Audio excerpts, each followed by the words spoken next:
En Taller de Práctica Docentes 1 de la Universidad Nacional Río Negro, realizamos una serie de experimentos en base a mediciones, con el objetivo de familiarizarnos con las mediciones directas e indirectas, poder darnos cuenta de los errores y conocer los materiales de laboratorio para poder utilizarlos. Trabajo experimental número 1.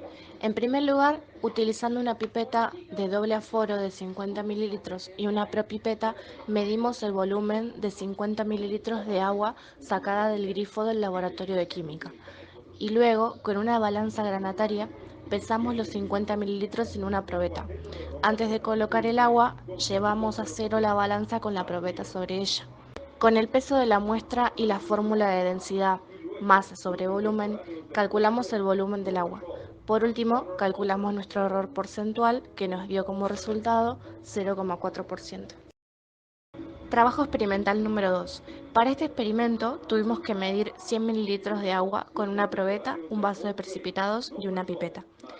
Para medir con la probeta de apreciación más o menos 2 mililitros, primero colocamos una medida de agua en un vaso de precipitados y fuimos volcando el contenido en la probeta hasta que llegamos a los 100 mililitros aproximadamente. Con la pipeta de apreciación más o menos 0,08 mililitros seguimos el mismo procedimiento. Con la ayuda de un vaso de precipitados y una pipeta de doble aforo de 100 mililitros más una propipeta, medimos el volumen requerido, aproximadamente 100 mililitros. Para el vaso de precipitados de apreciación más o menos 25 mililitros, medimos un volumen de agua en un vaso medidor de cocina y volcamos poco a poco su contenido hasta llegar a los 100 mililitros aproximadamente. El método que utilizamos para comparar las medidas que obtuvimos fue disponer de una balanza granataria que llevamos a cero con una probeta de apreciación de 2 mililitros sobre ella. Luego de realizar este procedimiento, medimos el respectivo peso de cada volumen de agua con respecto a la pipeta, la probeta y el vaso de precipitados. Trabajo experimental número 3.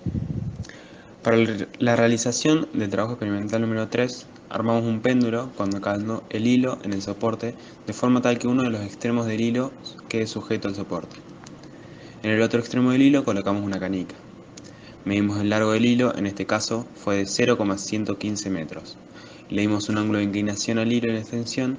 Este fue de 20 grados, tomando como 0 grados la paralelidad del piso que pasaba por la parte superior del péndulo. Soltamos el péndulo y cronometramos cuánto tardaba en dar cada uno de los periodos hasta detenerse o reducir considerablemente la velocidad. Esto lo hicimos con un cronómetro del celular, marcando un periodo cada vez que el péndulo pasaba 2 veces por el centro del soporte. Repetimos el experimento variando la longitud del hilo, el objeto que colocamos y el ángulo que le dábamos al hilo en extensión. En las medidas observamos que el tiempo que duraba cada uno de los periodos no variaba considerablemente, y si lo hacía en gran parte cuando variaba la longitud del hilo, la masa que le dábamos o el ángulo que le damos al hilo en extensión.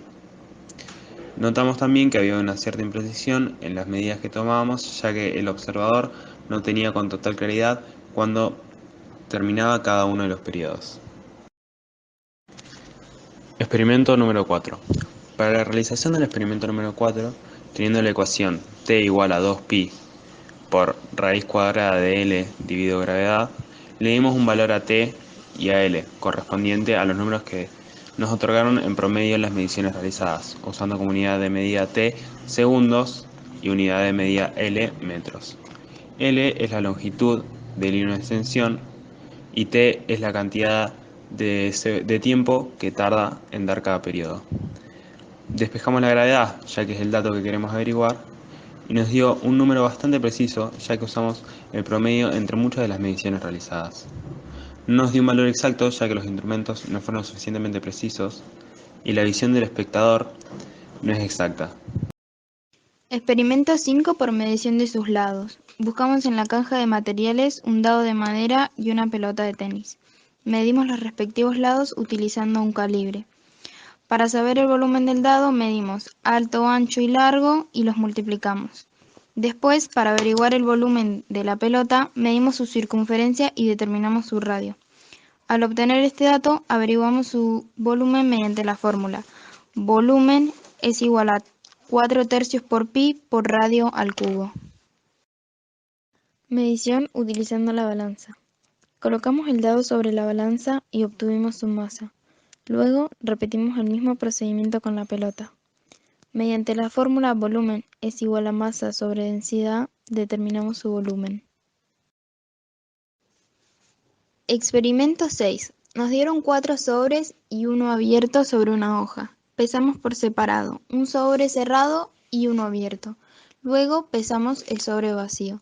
Sabiendo estos datos, corroboramos que el peso que dice el sobre es lo que trae de azúcar, con un margen de error de más o menos 0,1.